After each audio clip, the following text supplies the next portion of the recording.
सभी को नमस्कार। मैं राकेश कुमार शर्मा, सहायक आचार्य हिंदी, राजकीय महाविद्यालय बहरोड, अलवर, राजस्थान।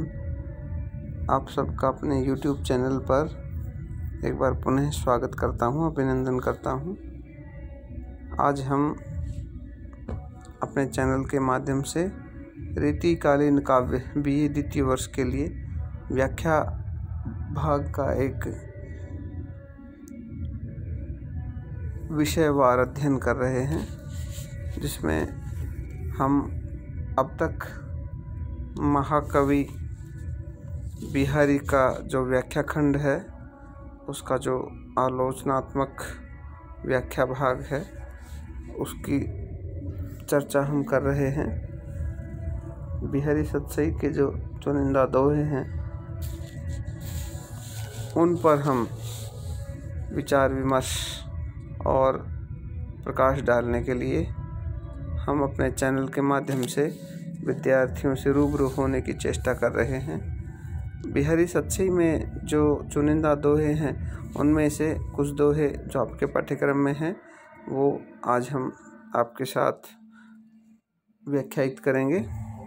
मैं अब आगे बढ़ता हूँ। आप अपनी पाठ्यपुस्तक निकालकर जो दोहा मैं बोलता हूँ, उस दोहे को देखिए और मेरे साथ साथ उस दोहे की व्याख्या जारी रखिए।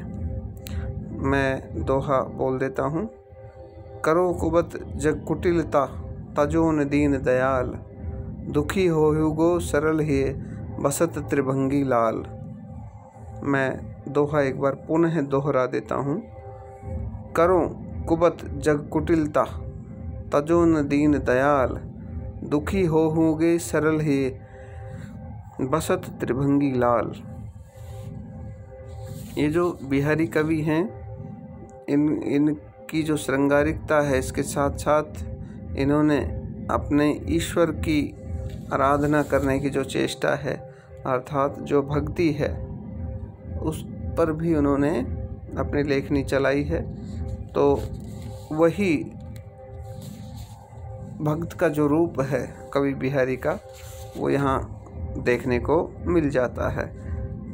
जहाँ जहाँ कवि ने अपना भक्त रूप दिखाया है, वहाँ वहाँ उन्होंने अपने इष्ट से अनुनय विनय किया है, इष्ट से प्रार्थना की है कि वो मुझ जैसे भक्त का उद्धार करें, और मेरी चाहे कितनी ही मुझ में बुराइयां हों, उन सारी बुराइयों को नज़रअंदाज करते हुए आप मेरी रक्षा करें, मेरा उद्धार करें। लेकिन ये जो भक्त है, इस जो दोहे में जो भक्त है, ये भक्त बड़ा ही कुटिल है। ये वो सामान्य भक्त नहीं है, ये भक्त बहुत ही कुटिल है। इसलिए वो भक्त ये चाहता है कि मैं भी अपने त्रिभंगी, यानी 3 तरह की भंगिमा मुद्रा बनाने वाले उस ईश्वर को अपने इस कुटिल हृदय में बसा लूँगा, क्योंकि मैं भी कुटिल हूँ और ईश्वर की जो भंगिमा है, मुद्रा है, वो भी वक्र है, टेढ़ी है, त्रिभंगी है। इसलिए उसको वहाँ समाने में कोई दिक्कत नहीं होगी। इस तरह की बात आप इस दोहे के माध्यम से देख सकते हैं। यदि मैं सप्रसंग व्याख्या की बात करूं, तो यहाँ हम बता सकते हैं कि एक भक्त है जो बहुत ही एक तरह से हम कह सकते हैं कि ईश्वर से अनुनय विनय तो करता है, लेकिन बहुत ही ईश्वर की मजाकिया स्वभाव में, या फिर एक तरह से कह सकते हैं हम कि बहुत ही वो विनोद प्रिय भक्त है, जो भगवान से कह रहा है। क्या कह रहा है, मैं एक बार इसको शाब्दिक रूप से फटाक से आपको बता देता हूँ। करो कुबत जग कुटिलता, कुबत यानी निंदा, कुटिलता दुष्टता, तजोन दीन दयाल, यानी कहने का अर्थ ये है कि चाहे पूरा संसार, चाहे पूरा ब्रह्मांड ही मेरी निंदा करे, पूरा जगत, कि मैं कुटिल हूँ, मैं बहुत ही टेढ़ा हूँ, मैं बहुत ही खराब हूँ, पूरा जगत चाहे ऐसा कहे, तजो न दीन दयाल, लेकिन फिर भी मैं आपको तजना नहीं चाहता, छोड़ना नहीं चाहता। दुखी होगे सरल ही बसत त्रिभंगी लाल, क्योंकि जो मेरी जो मुद्रा है टेढ़ापन है, तो उसमें आप तो होगे सरल ही, यानी आप तो बल्कि उस टेढ़े हृदय में आपकी जो सरल प्रतिमा है वो तो समाएगी नहीं, इसलिए मैं भी टेढ़ा ही बना रहना चाहता हूँ। क्योंकि आपकी तो त्रिभंगी प्रतिमा है, इसलिए वो मेरे टेढ़े हृदय में आपकी जो त्रिभंगी वाली जो मुद्रा है वो अच्छे से बस जाएगी। ये तो है इसका शाब्दिक अर्थ। यानी हम इसका व्याख्यायित भाग जो है उसको देखें तो हम बता सकते हैं कि जो भक्त है वो ईश्वर से यही बात कह रहा है, यही प्रार्थना कर रहा है कि हे दीनदयाल, हे ईश्वर, हे भगवान श्री कृष्ण, जो संसार है वो चाहे कितनी ही मेरी निंदा कर ले, करो को बत न कुटिलता, तजो न दीन दयाल, तो मेरी कितनी ही निंदा कर ले, बुराई कर ले, और क्यों न करे, करने दो, मुझे कोई परवाह नहीं किसी की, किंतु मैं अपनी कुटिलाई नहीं छोड़ सकता। तजो न दीन दयाल, मैं नहीं छोड़ूंगा मेरी कुटिलाई। और वो क्यों नहीं छोड़ूंगा, वो ईश्वर आपसे जुड़ी हुई है सारी बातें, कि मैं अपनी कुटिलता को क्यों नहीं छोड़ता हूँ। क्यों नहीं छोड़ता हूँ, इसलिए नहीं छोड़ता हूँ, दुखी होओगे सरल हृदय, दुखी होओगे सरल ही है, आप दुखी हो जाओगे, सरल ही है, सरल सीधे हृदय यदि मेरा होगा, मैं यदि सीधा होऊंगा तो आप दुखी हो जाओगे, क्योंकि आप तो खुद ही त्रिभंगी हो, 3 तरह की मुद्रा में रहते हो, तो आप तो खुद ही इस तरह के हो। तो मैं यदि सीधा होऊंगा तो आपको उसमें बचने में दिक्कत होगी, इसलिए मैं अपनी कुटिलता नहीं छोड़ता। क्योंकि मेरा जो टेढ़ापन है यदि मैं छोड़ दूंगा तो आपकी जो त्रिभंगी जो मुद्रा है वो बसत त्रिभंगी लाल, सरल ही है, तो वो मेरे इस सरल हृदय में नहीं बसेगी अच्छे से, इसलिए आपको मेरे इस हृदय में निवास करने के लिए कष्ट उठाना ही नहीं पड़े, इसलिए मैं खुद भी इस तरह से कुटिल बना हुआ हूँ, जिससे कि आपकी जो त्रिभंगी जो मुद्रा है वो मेरे हृदय में निवास कर सके। यानी कहने का अर्थ ये है कि जो भक्त है वो बड़ी ही चतुराई से ईश्वर से वार्तालाप करते हुए कह रहा है कि वो आप भी मेरे इस हृदय में निवास करें, जिससे कि आपको, मैं तो खुद भी टेढ़ा हूँ, इसलिए आप भी उसमें त्रिभंगी मुद्रा में समा जाइए, जिससे आपको भी कोई दिक्कत नहीं होगी, बड़ी सरलता से आप ये कार्य कर देंगे। यहाँ पर यदि विशेष की मैं बात करूँ तो हम बता सकते हैं कि जो कवि का भाव ये है कि भगवान की जो त्रिभंगी मुद्रा है उसे वह विशेष रूप से प्रिय है, और उसे हृदय में निवास कराने के लिए हृदय में टेढ़ापन चाहिए।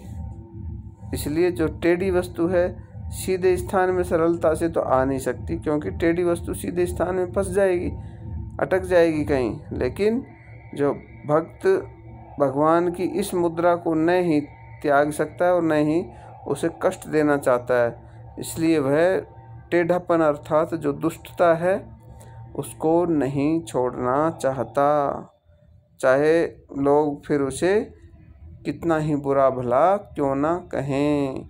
तो ये बात यहाँ पर एक भक्त ने भगवान से कही है।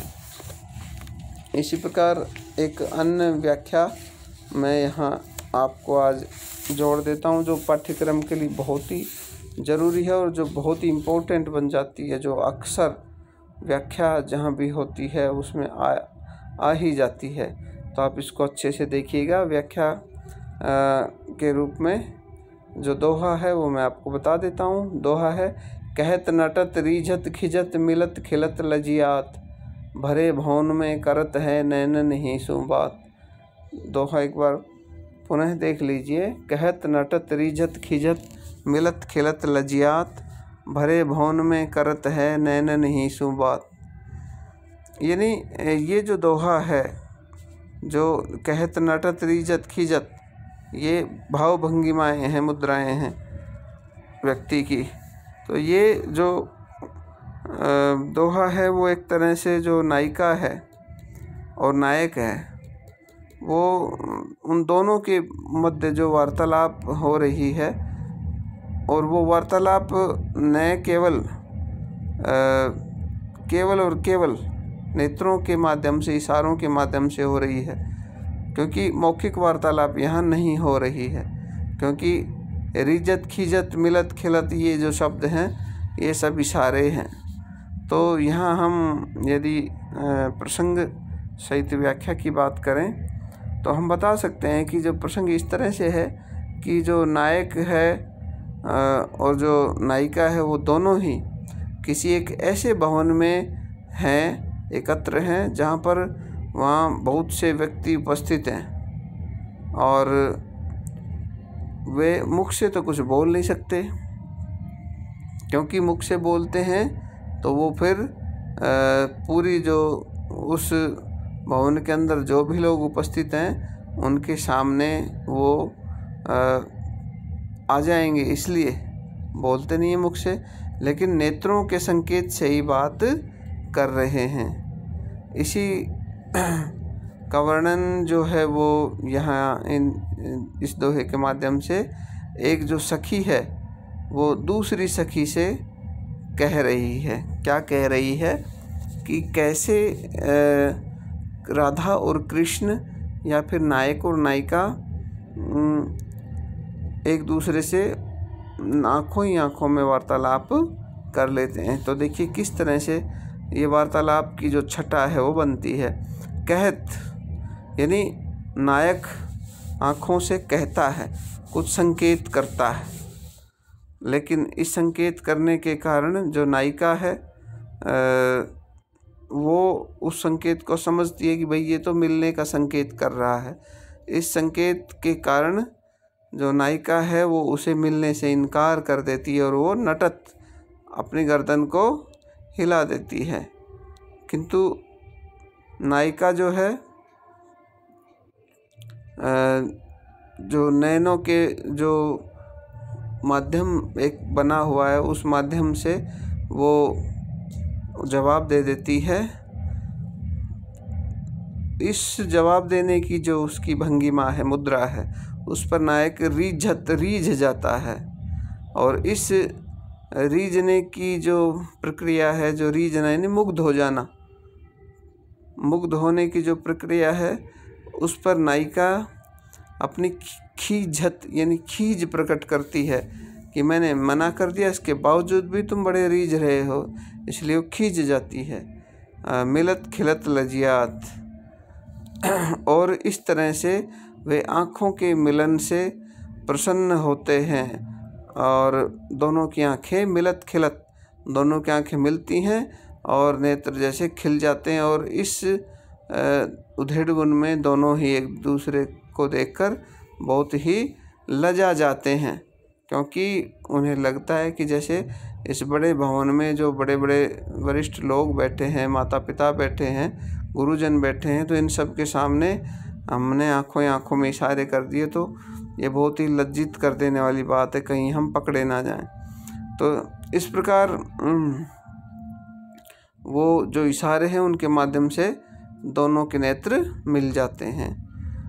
भरे भवन में करत हैं नैन नहीं सो बात, इस प्रकार उसे घर में यानी जो बहुत से अन्य लोग भी जहाँ जो उपस्थित थे उस घर में भी वे नेत्रों के माध्यम से ही बातें कर लेते हैं। तो यहाँ नायक और नायिका यानी राधा और कृष्ण की जो एक तरह से भाव भंगिमाओं के माध्यम से या इशारों के माध्यम से, नेत्रों के माध्यम से जो वार्तालाप करने की जो उनकी कला है उसको यहाँ पर दिखाया गया है। या हम यदि विशेष के रूप में बात करें तो विशेष के रूप में हम कह सकते हैं कि यह दोहा है, ये एक तरह से श्रृंगार का अर्थात जो संयोग श्रृंगार है उसका एक अनूठा उदाहरण है। ज़्यादातर बिहारी में जो उदाहरण हैं वो श्रृंगार के ही हैं, और उनमें भी वियोग के और संयोग के। तो यहाँ पर ये एक संयोग श्रृंगार का बहुत ही अच्छा उदाहरण है। इस दोहे में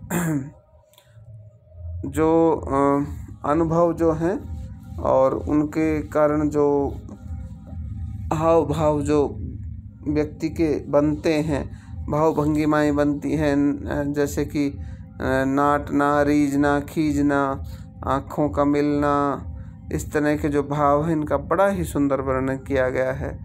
इसलिए ये दोहा है अत्यंत ही महत्वपूर्ण बन जाता है व्याख्या की दृष्टि से। इसलिए आप इसको अच्छे से समझ लीजिए, अच्छे से इसको ध्यान में रखिए, और इसको हो सके तो व्याख्या करते हुए इसको आप अपनी जो नोटबुक है उसमें आप दर्ज भी कर लीजिए, जिससे कि आप आगे इसको भूल नहीं पाएंगे। तो आज हम अपना व्याख्या भाग यहीं समाप्त करते हैं। आगे हमारा व्याख्या खंड ऐसे ही जारी रहेगा। तब तक के लिए जय हिंद, जय भारत।